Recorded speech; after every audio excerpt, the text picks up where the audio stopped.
What the f?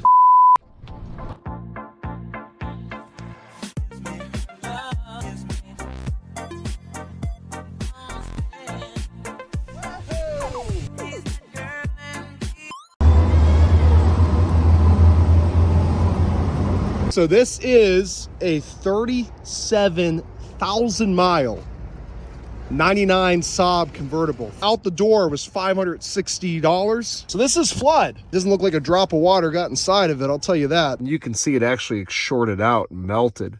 It's wet and there's sand. So yep, this did get flooded. So just nothing is happening. I wonder if it's a starter. I don't even hear a click. I figured out the problem with the Saab and she runs beautiful. Okay, so I'm finally got some time to continue the Saab project, pulling the interior out and cleaning it, getting all this salt and sand residue out. So, problem is, both of the power seat motors bad. If you look here, the fuses, this is one of them right here, other one's there, they're fine. The water looks like it got like right here.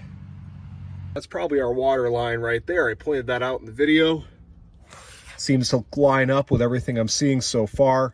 But to get these power seats out is a little bit of a nightmare because, again, they don't work. Had to get creative. Took off this side panel piece. This comes off the motor, goes into the track and spins to move the seat up and down. Had to use a combination of different Allen and star bits to that would fit to get the two bolts out. I also loosened the seat bottom. I couldn't get to the last screw because the center console's in the way, but I was able to pull the seat bottom up enough to stick in my ratchet and undo the two bolts on that side. So that allowed me to move the seat forward manually and undo the bolts here in the back. So this seat's gonna come out, then I'm gonna do the driver's seat and then the carpet. Okay, I've got the seat out just to show you why it wasn't working. Obviously the motor's got all that salt water in them too, but totally corroded, rusted. Got the relay here. This was the old relay that I tried, just popping in a new one. It's safe to say that this is gonna need all new power seat motors. No big deal. Should be able to get a little better look at what's underneath this carpet now that I got. Oh, okay, maybe not. Gonna undo the seat belt here. I might as well get all this stuff out of the way, but that was quite the mission. But now I know exactly what I have to do on the driver's side. Okay, so sometime later, driver's seat was a little bit tougher to get the gear out on the side facing the door sill. Believe it or not, the one closer to the center console was easy. But I did eventually get it out, and then for some reason I still couldn't get the seat to slide manually. So I ended up having to use a hammer, kind of forced it. The gears were out, but still didn't want to move. Maybe there was some corrosion or something in the tracks. Now I'm taking the carpet out, which was the whole purpose, besides replacing the power seat motors, obviously, of taking out the seats. Soaked, totally soaked with salt water. You can see some corrosion starting there around that plug. Oh, okay, good, it just wiped right off. Obviously, as I did with the Rendezvous, I'll clean all this up. I don't see anything alarming. See, I got the center console out as well. That wasn't too bad. There was just a few bolts holding it in the back and a screw right there next to the ignition, which is good because now I have access to the ignition switch and I can see if that's the problem as to why this vehicle won't start without jumping the starter solenoid. Any of the little spots, and you can see where all this little black paint is, those are areas where there's just the tiniest bit of rust. Some areas, I mean, we're talking you could barely even notice it. Out of an abundance of caution, I hit them all with sandpaper or a wire wheel, depending on where they were, and I sprayed them with rust converter. Grinded the rust off anyway, but inevitably, like in these seams, there may have been a little bit in there I couldn't get to. So I just really blasted it with the rust converter in hopes that it would seep down into the seam. I hit a whole bunch of little spots. A lot of them I probably didn't even have to. But again, just out of an abundance of caution. This car, of all the flood cars I've done, I think this one was probably the cleanest in terms of the least amount of corrosion. I also cleaned up those grounds. You can see there's two there. So yeah, nothing too major with this car. This was easy. What I needed, and I was finally able to get it yesterday, is power seat motors. So here, I actually ended up buying both seats in their entirety because it was basically the same price. It was a few dollars more to buy the entire bucket seats versus taking all this off at the junkyard. 28 bucks if I had bought the tracks with the motors, or 32 if I bought the entire seat with the tracks and motors. So of course, that's what I did. These seats are actually in nice shape. Again, these Saab seats typically crack really bad, especially here in South Florida. You can see there's a little bit of die cracking, but the leather is not cracked on either seat whatsoever. Now my seats, I'll show you in a moment, are in perfect condition, 38,000 mile condition. There isn't even any cracking in the die. So obviously I'm going to reuse my seats with this 38,000 mile car. But I imagine, especially because I paid so little for these, I'll be able to sell these to a Saab guy here in South Florida. So that's nice. I should get a nice return off of these seats, but I'm going to take off the tracks and the motors, the whole assembly, and put them on both of my seats. Let me go show you that now in the garage. Okay, so here's the passenger seat from my car, and you can see just how immaculate this leather is. Absolutely flawless. 38,000 miles, and it doesn't look a mile over that. So what I did just a minute ago is I removed the old seat track. There are 4 little bolts that hold the top half. You can see them right here. And there's 2 tiny little Torx that hold the bottom part in the back here.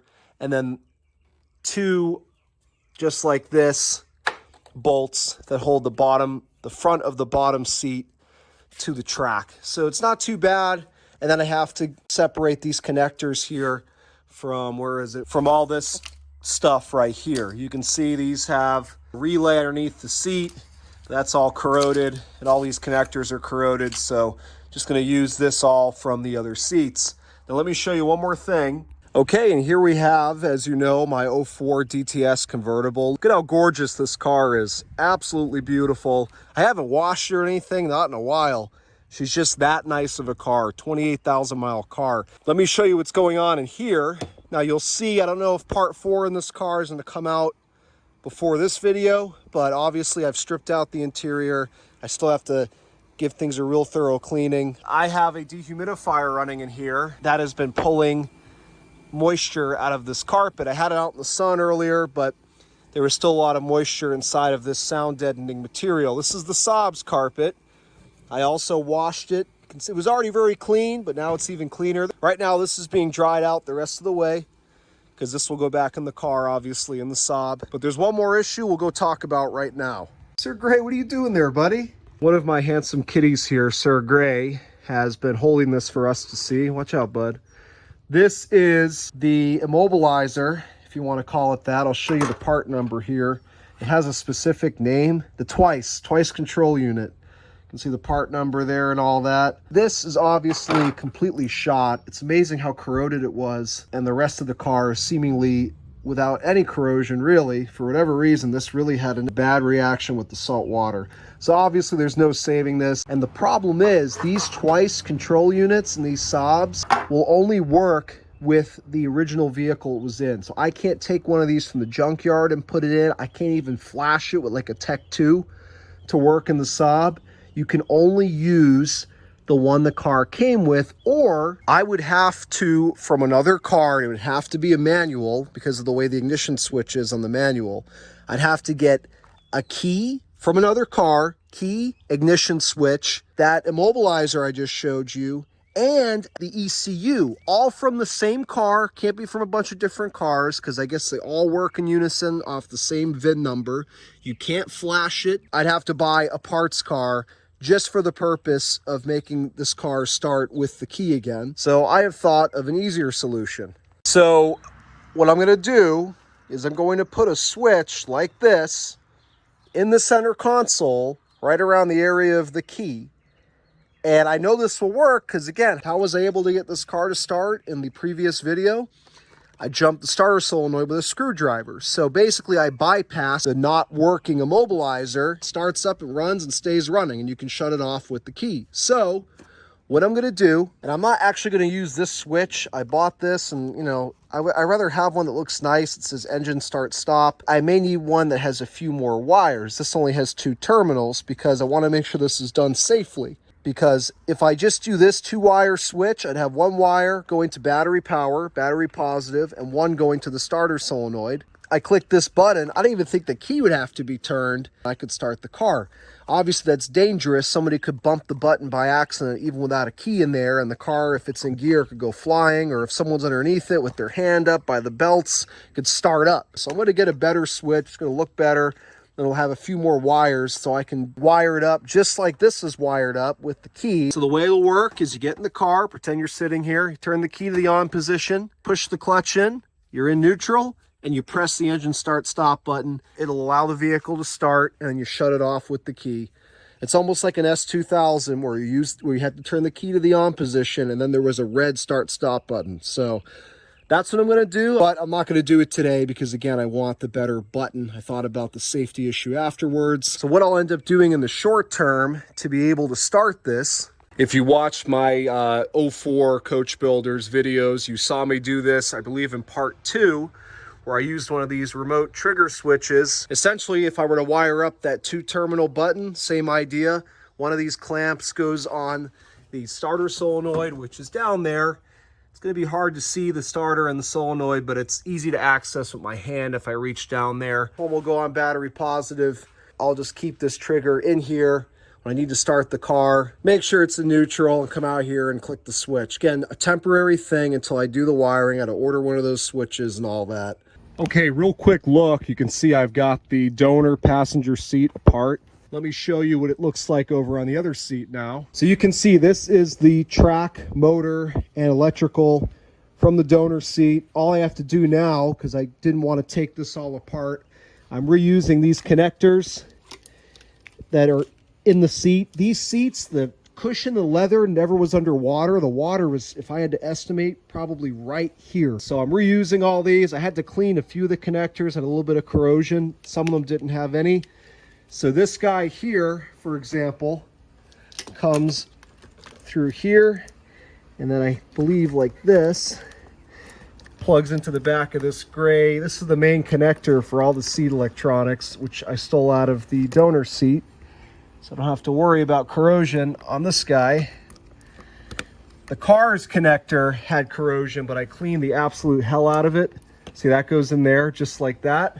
This guy here goes to this guy, and so on. I already put these 2 bolts in here that hold the top seat on. And then once I'm done with plugging all this stuff in, I'll flip this down and I'll do the bolts that hold this part of the top portion into the bottom portion. And that's it. Then it's ready to put in the car. Okay, just a progress update. I have got the carpet back in. You can see I've got some of my specialty motor cars signature carpet stripes. Again, there's some stains underneath the seats, but you won't see those. The areas that you actually see are flawless. There was some wear in the carpet over there. That's the way it was, but otherwise you can see absolutely beautiful carpet. Looks like 38,000 mile carpet, and it's dry as a bone. I pulled it out of the DTS where it was in the dehumidifier zone just a few minutes ago. Everything's dry, even the insulative material that was on the back half. And you can see I've put these little push pins in, so now it's set in place. I fed through the vents for under the seats. I think before I put the seats, I should put the center console back in. Well, I've got all this accessibility here, so I am going to do that first. Then the seats go in, which those are done. And little trim bits, pop the back seat back in. All right, so it's been a bit. You guys know how it goes, but everything's back together. I just have to pop the rear seat in.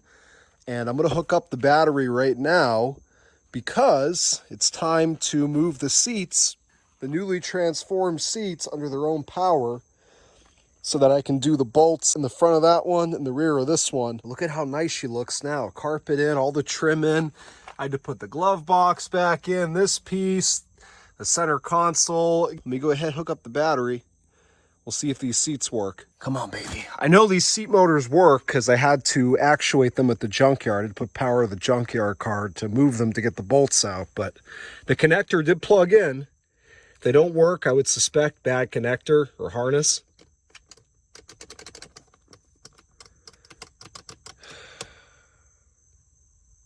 All right, hold on. Did I plug this back in?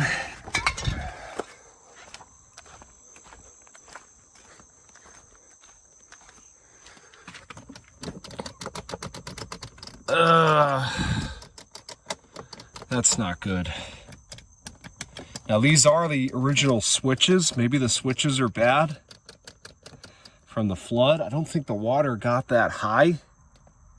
Maybe the key, I didn't have to put the key in the other one, but you never, that is not the HEM key.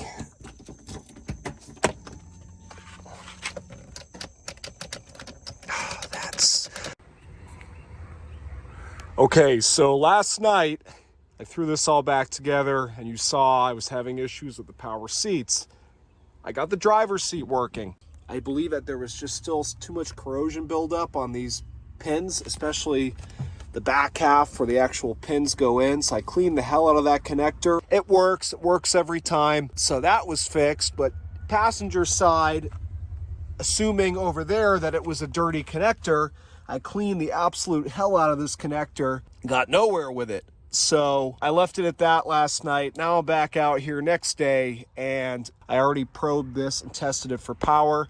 I am getting 12 volts on the constant hot, which is red and blue. So I'm getting power to this connector. Then I move down the line here to where the relay goes, which is here, and I'm getting power there as well. I checked the relay is good. I then checked this connector here, which comes off of the relay, and then from there this connector comes around to here and feeds the switch. So I'm going to check that now for power. Let me see here. I've got a good ground right here where the seat normally bolts in, and here's our red here, our power wire, and you can see I am getting essentially nothing, 0.001 volts. So that's interesting. And now it's back down to zero. Basically, I'm getting nothing. Kind of have to pull back this looming and see what goes on here. I'm not sure if it goes then into this relay and then to the switch, or if it bypasses. Okay, so I just figured out what the problem is. I hit a dead end and I started looking around online and I figured it out. So basically, to make a long story short, the twice unit, the immobilizer module there, I guess it serves other purposes besides being an immobilizer. That unit, for whatever reason, triggers this relay to allow the seat to operate from the switch. So I'm getting power to this point, but then the twice unit not being in the car anymore, because as I showed you, it's absolutely destroyed. That not being there will not allow this seat to work. So there's no other issues with connectors or wires. That's the problem. I need the twice unit for this seat to work. Okay, so forgive me for the nighttime filming, but let me show you what I discovered, and then with the help of my friend Nick, figured out a solution. So as I was mentioning, I took my multimeter and I probed at everything here on the passenger side. I found that I was getting 12 volt power from the connector going into all this electric under the seat. I was getting 12 volt power to this relay here coming in, this red wire right here. And then I was supposed to be getting 12 volt power coming out, coming to the seat switch, and I was not getting 12 volt power there. What I also found when looking closer at the wiring diagrams for these cars, for the seat electronics, this is actually a signal wire. And then everything started to make sense, because on that side there was a signal wire that had to signal to this side to allow this seat to work. Ridiculously overcomplicated. So, okay, Nick, this is what's going on.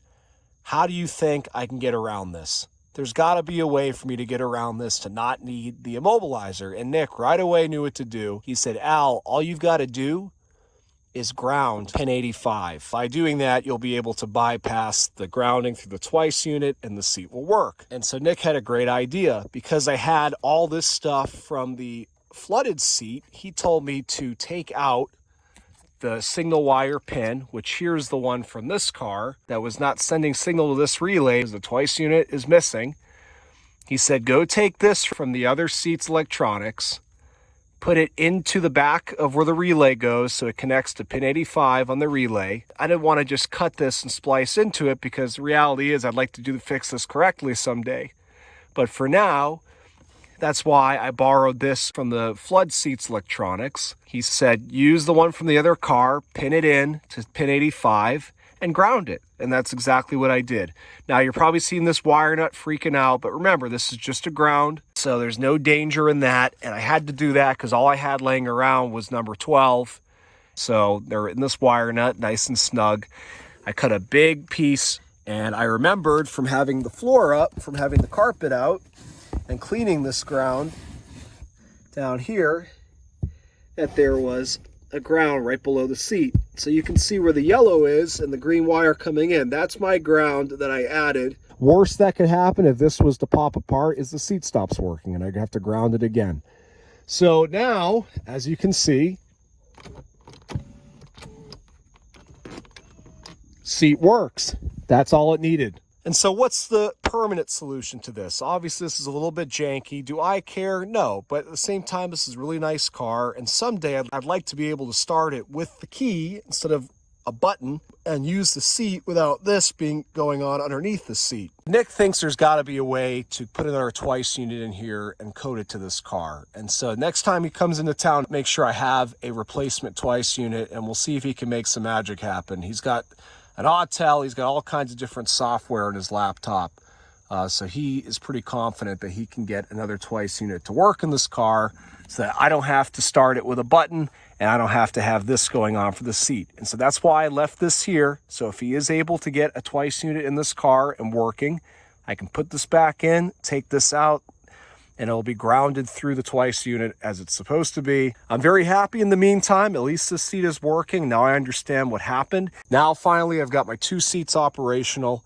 I'm gonna bolt this all down, and with the exception of a few more things that need tinkering, which I'll talk about in the next part of this video and the final part of this video, this car's done.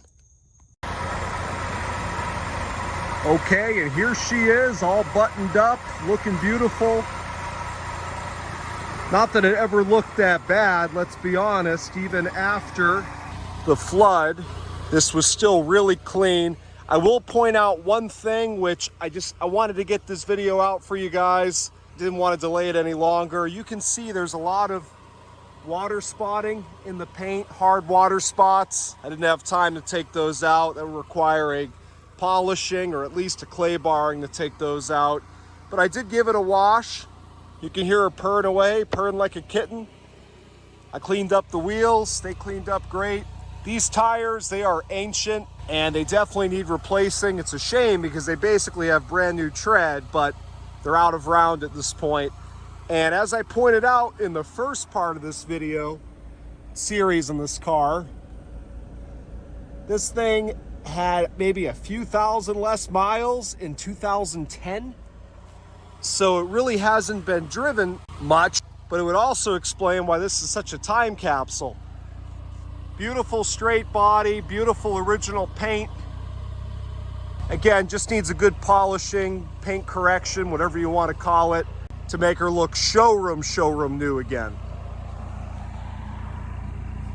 And here she is, beautiful Saab 9.3. What a car, everybody. Anthony here, Specialty Motor Cars. Actually, for once, I'm not wearing one of my many Specialty Motor Cars t-shirts, but if this was not a flood vehicle with flood history, I bet you Anthony would retail this thing. That's how mint it is. And the mileage, of course, 37,000 miles. You can hear she'll just run all day, purrs like a kitten. And if you wanted to see me drive this, go ahead and check out the first part of this video series. You'll see me drive it after I got it running for the first time. But of course, this is really what's changed with this vehicle, the interior. I didn't really do anything with the exterior besides washing it. The interior, of course, you just watched everything I had to do. Here she is back together.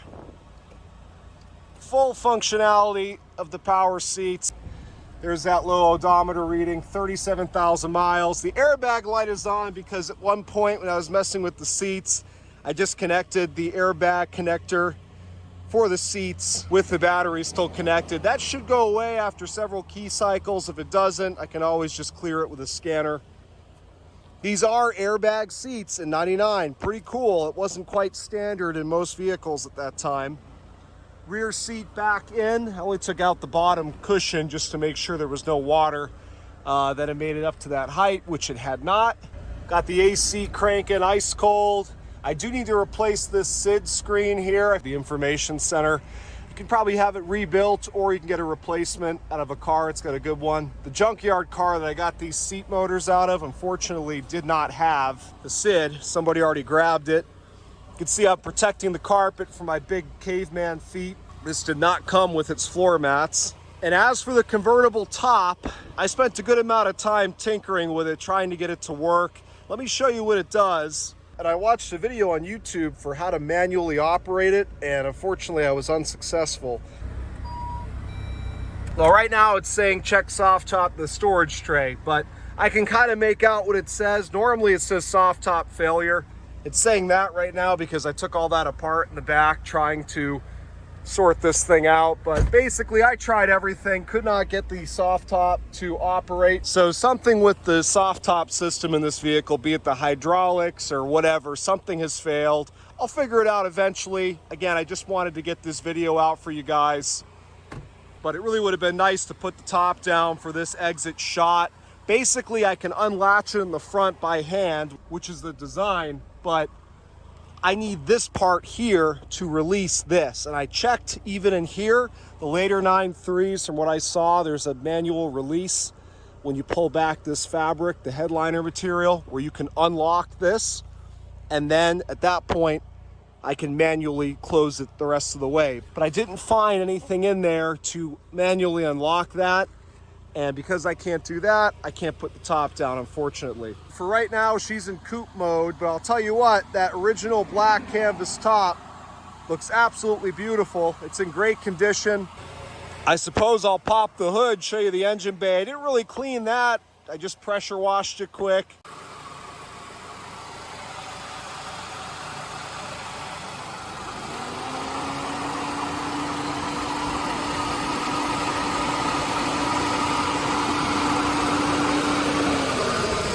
You hear how nice she runs?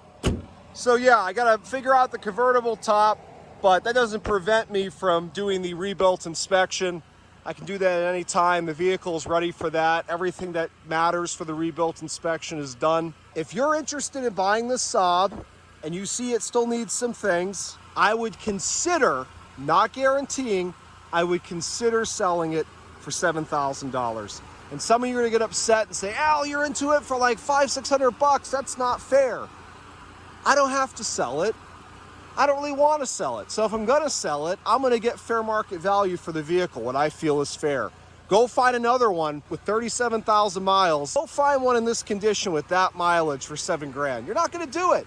Maybe you'll get lucky and find one in grandma's garage and she undersells it. But if you go on the general market, you will not be able to replicate this vehicle. And nor would I if I sell it. So that's the thing. If I sell this Saab, that's it. I'm never gonna have another one like it with 30-something thousand miles in this condition with this cool story of being able to rescue it from Hurricane Ian. So that's my price, $7,000. I'd consider selling it for $7,000. I haven't driven it enough. If I fall in love with the car, then that's off the table. It's not for sale anymore, just like most of my cars. So anyways, just answering that question because it gets asked of me all the time. So that's gonna do it, guys. I hope you like this series in the Saab. I love when I'm actually able to close out a series, to finish a car with all the cars I have, all the projects I have. I picked up so many projects of Hurricane Ian. And as I said earlier in the video, I have to prioritize just getting them all clean and free of salt water. And then once that's done, I can bring them to the finish line like I did with this car. But I am still working through so many flood cars that I bought. I have several flood cars that you guys don't know about. I hope you enjoyed watching. Thanks for watching. Do me a favor, I never asked this, but I'd love to see this channel grow a little bit more. If you like this video, give it a thumbs up like everybody else asked you to do. And if you didn't like it, tell me why you didn't like it. Do I talk too much? Does my camera work crappy? Let me know. Otherwise, I'll see you in the next one. Thanks for watching. Keep an eye out for the next one.